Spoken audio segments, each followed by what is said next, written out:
No sé yo cuál es la condición de que usted, señora, señor que me escucha, la condición por la cual usted probablemente esté descontento. Descontento con la situación del país, desencantado, decepcionado por los incumplimientos del régimen que son visibles, nadie puede eso negar. El señor presidente de la República se olvidó de todo aquello con lo cual hizo compromiso y ofertó.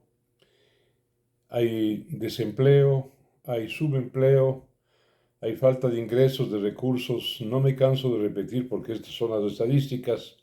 6 millones de ecuatorianos, es decir, el 30% de los ecuatorianos, 3 de cada 10, 6 millones, viven ellos y sus familias con menos de $2 al día.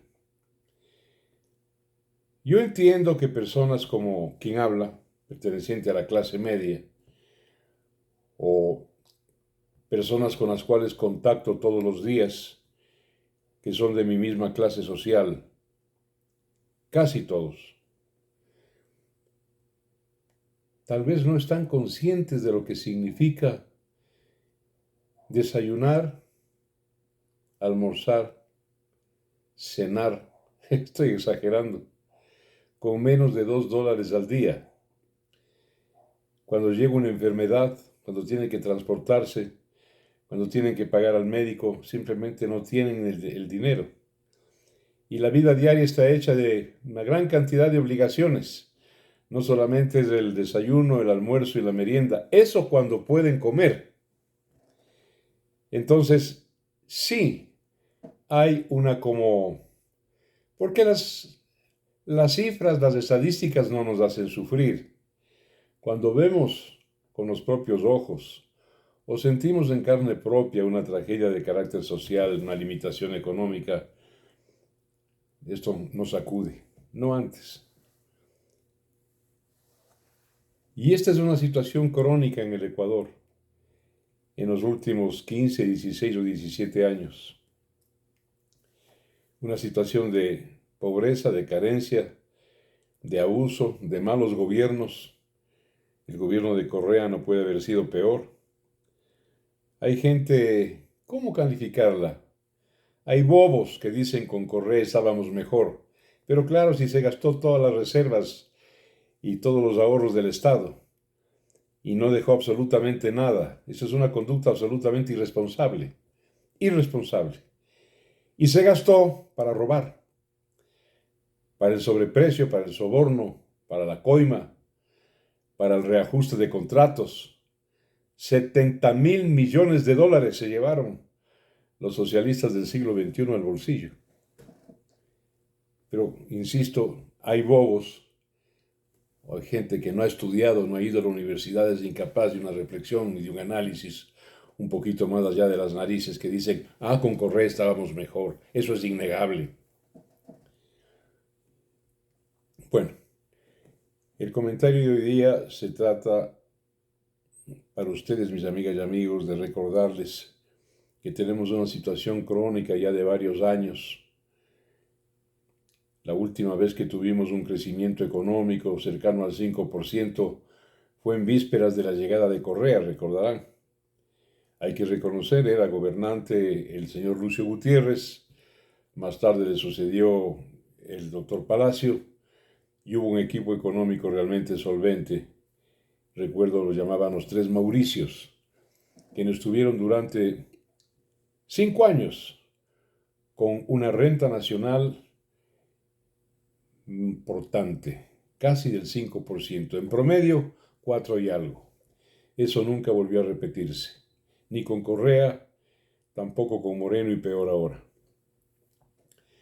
La situación es difícil, hay una inflación por causas internas, pero también por causas internacionales, hay una guerra en Europa, ha habido la pandemia, hay inflación, los costos de producción, como dije hace unos días, vamos a tener crisis de semiconductores con los cuales funciona todo el mundo, todo el planeta. Los semiconductores son el transporte, son los celulares, son las computadoras, las refrigeradoras, las licuadoras, los microondas, es todo. Si va a haber carencia de estos elementos que conducen electrones, la electricidad, vamos a tener una agudización de la crisis. Eso es así. Pero a lo que quiero llegar, ¿por qué razón en el Ecuador, en nuestro país, los gobiernos de hace 15, 16, 17 años, incluyendo el actual, hacen lo que les da su santa y regalada gana? Le dan la espalda al país, a la sociedad civil, y llegan solamente para ver cómo aprovechan y cómo multiplican sus fortunas. O si son pobres, cómo hacen fortuna y roban. Hay muchas causas para eso. Causas de carácter económico, de carácter político, de carácter social. Pero hay una a la cual la gente no suele referirse o se le pasa por alto. Y es una causa principal. A esto voy. Es el papel de la comunicación, el rol de la información, es la prensa. Porque ¿qué es la prensa? No es solamente el periódico que leemos, la televisión y los programas que visualizamos, las radioemisoras que oímos, las revistas que revisamos. No es solamente eso. La prensa está llamada en cualquier parte del mundo, y aquí también debería estarlo, en el Ecuador, a ser una especie de altavoz, de vocera de las preocupaciones y las demandas de la población. Para eso sirve una prensa que cumple con su deber. Pero en este país, esa prensa literalmente ha dejado de existir. Y hay razones para ello. Vino la pandemia, la crisis económica, hubo una implosión, un decrecimiento de la empresa privada. Eso trajo como consecuencia la disminución de propaganda, publicidad, sponsors. La prensa entonces empezó a pasar también limitaciones y escasez, y tuvo que golpear las puertas del sector público para poder sobrevivir. Gran parte hoy en día de lo que conocemos como sistema de comunicación, como periodismo, vive a expensas de la publicidad del Estado. Y eso, en buen romance, voy a decirlo con todas sus palabras, es una mordaza. Porque si mañana esa prensa, y es televisiva, radial, prensa escrita, mañana esa prensa denuncia la cantidad de desafueros, irregularidades, corrupciones, latrocinios, sicariato, crimen, inseguridad, desempleo, sí, automáticamente quienes le entregan o le dan publicidad le cortan. Entonces, la prensa en general, salvo las excepciones, vive amordazada. Pero hay un factor adicional también, y es que en nuestro país es un país tranquilo, sereno, no tenemos una historia militar ensangrentada de ninguna manera. Ya el libertador Bolívar nos calificaba de ser un gran convento. Esa es nuestra actitud, es una actitud episcopal, serena, tranquila, más tendiente a los conventos, a la introspección, que aquello que se escribe con esfuerzo, con riesgo, con peligro y con sangre. Eso es lo que somos los ecuatorianos. Y cualquier voz que levanta su tono y protesta y denuncia, aquí en este país asusta. Asusta. Porque eso es como somos los ecuatorianos, pero también asusta porque rechazan a quien habla en voz alta, los que tienen rabo de paja, pues. Los que han hecho fortuna a través de apropiarse de bienes ajenos. Los que han estado presos alguna vez en su vida, ¿no es cierto?, por incorrectos y por corruptos. Esos rechazan a los que hablan claro. Y ahora, ¿quién habla claro? Permítanme mencionar 3 voces enhiestas que no se callan, que denuncian y hablan en nombre de ustedes. La una es Carlos Vera Rodríguez. Me van a disculpar. Hay gente que lo quiere, gente que no, como en todo. Pero Carlos Vera ha tenido varios problemas con medios de comunicación donde él ha trabajado justamente por la entereza de su denuncia. Y esto parece que no cae muy bien que digamos. Carlos tiene detractores. Debe tener también gente que lo respeta, que lo admira, que lo impulsa y que reconoce su mérito. Porque es un hombre adicionalmente que no ha robado, vive al día. Cuando no trabaja, Carlos Vera no come. Podría haber sido millonario, como otros colegas de él, que han hecho de la comunicación y de la prensa cuchara. Él se mantiene al margen de eso. Vive al día. Voy a mencionar otro. Debe haber algunos, pero no tengo tiempo sino para mencionar a tres. El segundo es el señor Anderson Boscán de la Posta. Este es un joven ecuatoriano. Su padre o su madre, tengo entendido, son venezolanos.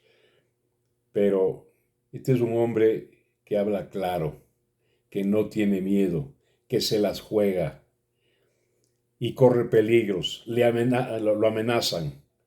Y también es un hombre con las manos limpias. Tiene en este país, país de la serenidad, país conventual, país episcopal, tiene también detractores Anderson Boscán. Debe tener gente que lo reconoce, que lo admira y lo respeta. Uno de ellos es quien habla, sin ninguna duda. Y para hablar del tercero, quiero pedirles 1.000.000 de disculpas y bajar mi cabeza con humildad, porque se trata de quien habla. Se trata de mí mismo. Yo tengo miedo como ser humano. A mí se me amenaza, a mí y a mi familia. Para nosotros la vida no es fácil, por la claridad con que hablo, con que señalo y denuncio. Pero aquí no vengo yo a llorar, ni a gemir, ni a estarme quejando. Por respeto a ustedes, tengo miedo. Pero a mí el miedo nunca me ha arrugado, nunca me ha achurruscado.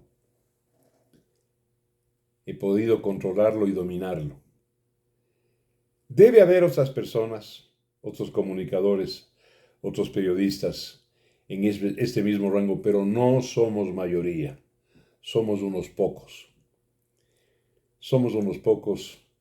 A veces nos tachan, estoy hablando de Carlos Vera, de Boscán, de Dotti, de despiadados. ¿Y qué quieren que seamos? ¿Una perita en dulce, un terciopelo? ¿Sí? ¿Una caricia? ¿Un adulo? Frente a tanta irregularidad, tanta corrupción, que hace daño al pueblo, un pueblo pobre que se muere del hambre. Nuestra voz tiene que ser fuerte, y de hecho lo es. Algunos dicen despiadado, ¿no es cierto? Falto de corazón, falto de afecto. Si hubiera más de estos que acabo de mencionar y a los cuales pertenezco, al país no le iría tan mal, al país le iría mejor, porque tendría una prensa que habla en nombre de ustedes, de sus demandas, de sus frustraciones, de sus desencantos, de los abusos que cometen con ustedes. Así que este es el tema de hoy día, mis amigas y amigos. Dígame, las comparaciones son siempre fastidiosas. En Gran Bretaña, en Inglaterra, su prensa, su sistema de periódicos de televisión y radio acaban de denunciar con entereza a la primera ministra Elizabeth Truss, T-R-U-S-S, Truss, Liz Truss, por una equivocación que ha cometido ella respecto del tema fiscal y tema tributario. La prensa la denunció. La prensa británica, la prensa inglesa, la prensa londinense, la prensa escocesa, la galesa, la irlandesa del norte. La han denunciado y hoy está sujeta a un impeachment, a una destitución por parte del Parlamento. Ese es el papel de la prensa y el papel de la sociedad. La prensa tiene que hablar, tiene que denunciar y señalar en nombre de ustedes. Y la sociedad civil hace mal en dejarse victimar por el miedo. Muchas gracias por permitirme esto hoy día. Un abrazo para todos. Hasta mañana.